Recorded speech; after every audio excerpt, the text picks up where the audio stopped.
আর যদি দেশ উদ্ধারের নামে নিজের ভবিষ্যৎ উদ্ধারের কথা চিন্তা করেন, তাহলে আপনার প্রতি ঘৃণা থাকলো নাকি দেশ উদ্ধার করতে নামছেন? যদি দেশ উদ্ধার করতে নামেন, আপনাকে স্যালুট। আসসালামু আলাইকুম। প্রিয় দর্শক, গতকাল রাতে প্রধানমন্ত্রী জনাব তারেক রহমান জাতির উদ্দেশ্যে একটা ভাষণ দিয়েছেন। প্রধানমন্ত্রীর দায়িত্ব নেওয়ার পর জাতির উদ্দেশ্যে এটাই ওনার প্রথম ভাষণ। তার আগে উনি ক্যাবিনেট মিটিং করেছেন এবং উনি ওনার সরকার কী করতে চান তার একটা ধারণা দিয়েছেন। এবং জাতির উদ্দেশ্যে উনি যে ভাষণটা দিয়েছেন, এই পুরো ভাষণটা আমার মনে হয় যে আমাদের খুব মন দিয়ে একবার একটু দেখা উচিত। কারণ এটা দেখলেই আপনি বুঝতে পারবেন, কিছুটা একটা ধারণা করতে পারবেন যে ওনার মনে আসলে কি চলছে, উনি কি করতে চান।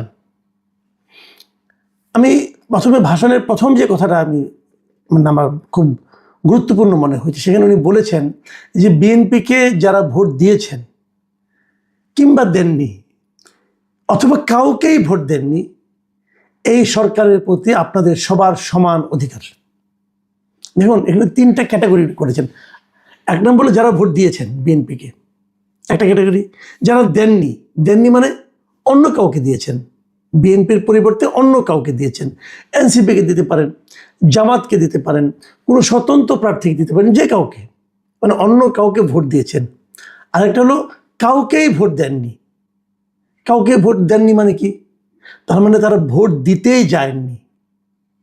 যারা ভোট দেননি, একদম ধরেন 60% ভোট পড়েছে বলা হলো, তাহলে যে 40% লোক ভোট দিতে যাননি, তাদের ব্যাপারে উনি বলছেন এদের সবার এই সরকারের প্রতি, মানে ওনার সরকারের প্রতি সমান অধিকার। মানে যে বিএনপিকে ভোট দিয়েছে তার অধিকার কিন্তু যে ভোটই দেয় নাই, ভোট বর্জন করেছে, ভোট কেন্দ্রেই যায় নাই, তার অধিকারের চেয়ে বেশি নয়। একজন রাষ্ট্রনায়ক সুলভ বক্তব্য কিন্তু এটা। কারা ভোট দিতে যায় নাই? যারা যায়নি ভোট দিতে, তাদের মধ্যে অনেকেই কিন্তু, বেশিরভাগই আমি মনে করি তারা হলো আওয়ামী লীগের সমর্থক।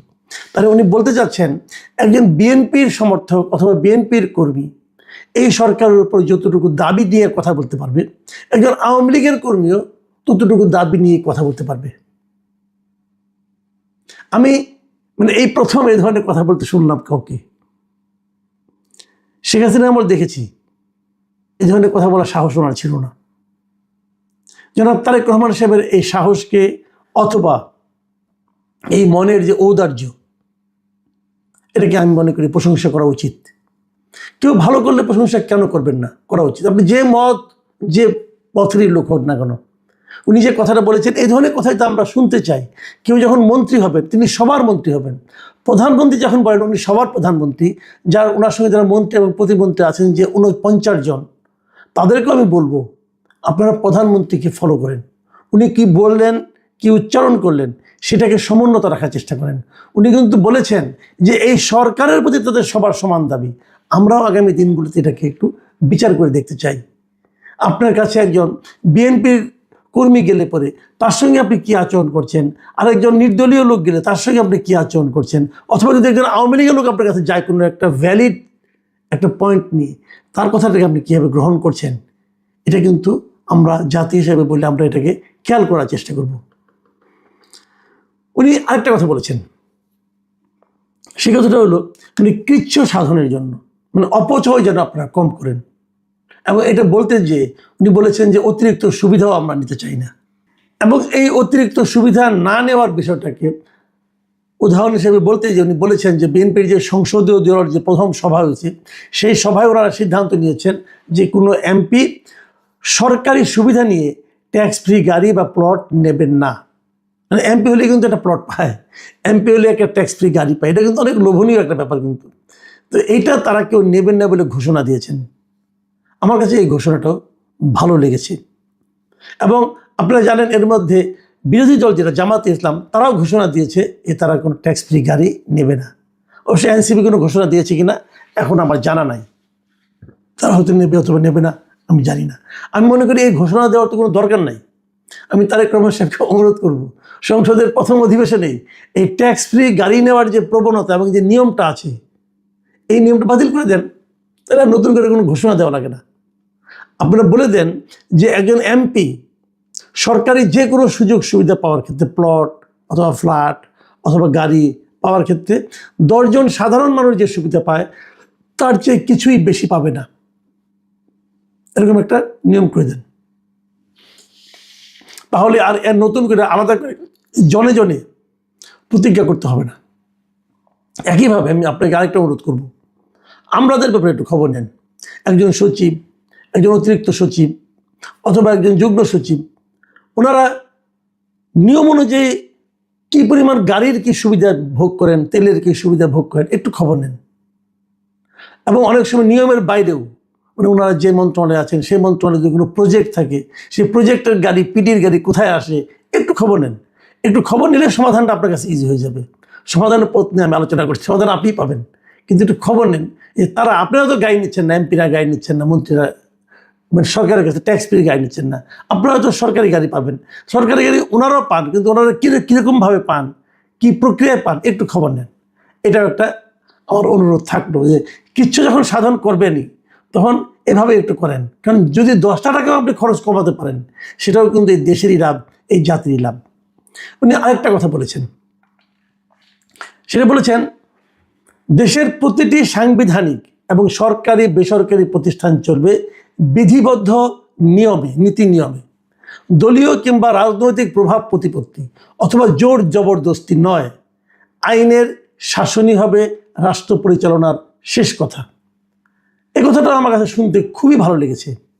কিন্তু এই যে বেসরকারি সরকারি প্রতিষ্ঠান যে নিয়মের মধ্যে চলবে, এগুলো রাজনৈতিক প্রভাব প্রতিপত্তি এখানে খাটানো যাবে না, এটা মনিটরিং কে করবে?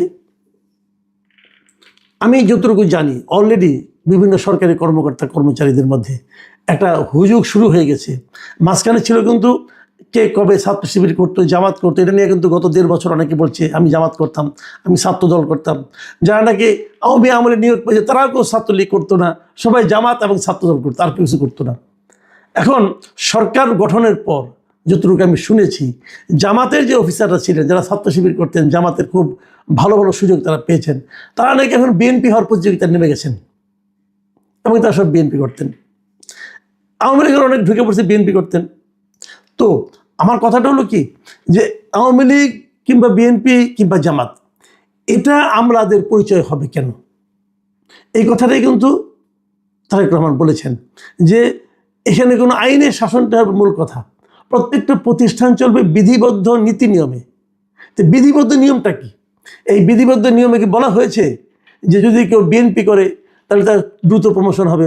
বিধিবদ্ধ নিয়মে কি বলা হয়েছে যদি কেউ আওয়ামী লীগ করতে এক সময় এই জন্য তাকে ওএসডি করা হবে? বলা হয়েছে? ভাই, যদি বলা না হয়ে থাকে তাহলে আমি তো মনে করি একটা নিয়ম করা উচিত। এখন তো নিজেকে আওয়ামী লীগ বলবে না, জামাতও বলবে না, সবাই বিএনপি বলবে।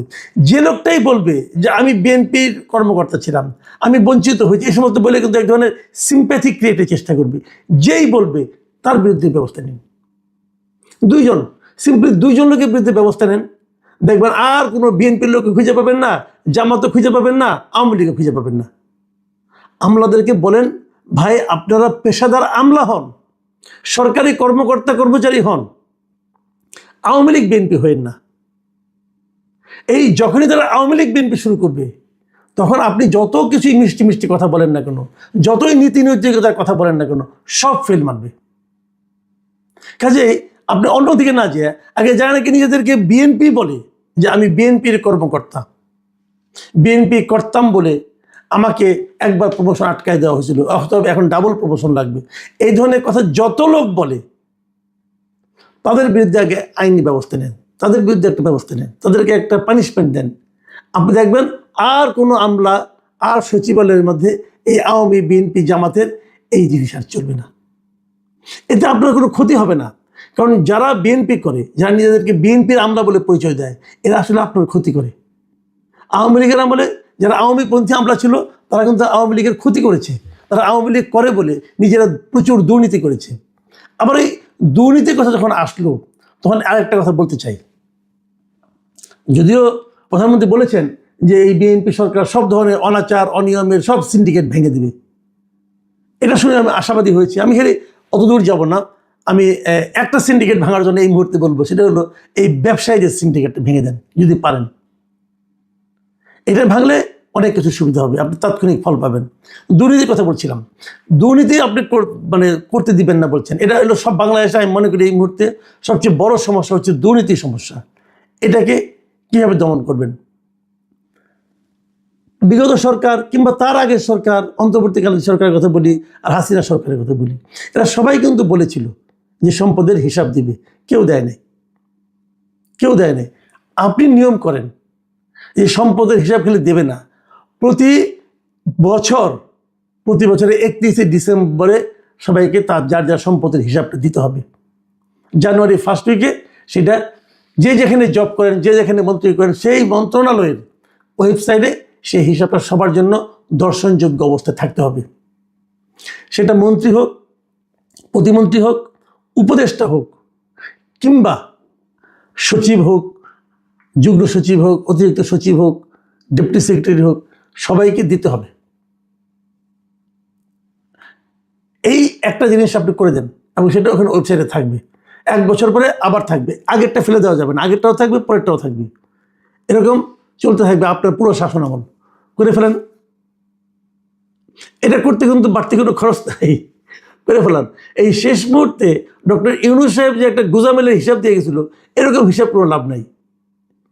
সম্পদের হিসাব মানে যে ব্যক্তি, সেই ব্যক্তি তার সন্তান, মানে তার পরিবার বলতে তার পিতা মাতা, স্ত্রী পুত্র কন্যা এবং স্ত্রীর মানে স্বামী স্ত্রীর মানে যে যাই হোক না কেন, নিজে এবং তার স্পাউসের পিতা মাতা, এই সম্পত্তিগুলো হিসাব দিতে হবে।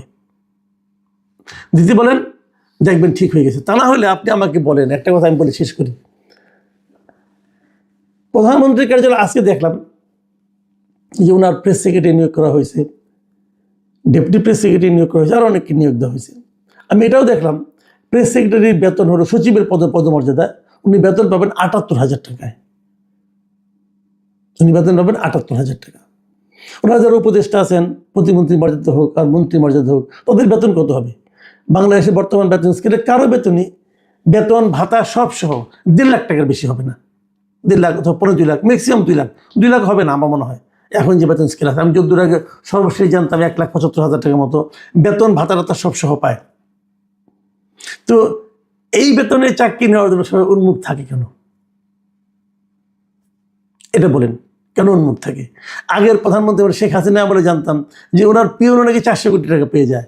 তো 400 কোটি টাকা যদি পিয়ন পায়, তাহলে তার ওই চাকরি নেওয়ার জন্য 10 টাকা দাম, ওটা বেতন যদি 10 টাকাও হয়, তাও তো ওখানে চাকরি যাওয়ার জন্য সবাই মানে লাইন লাগাবে। এখন এত টাকা বেতনের চাকরি কেন, এই অল্প টাকার বেতনের চাকরি কেন করতে যায়? এটা কিন্তু একটা বড় প্রশ্ন।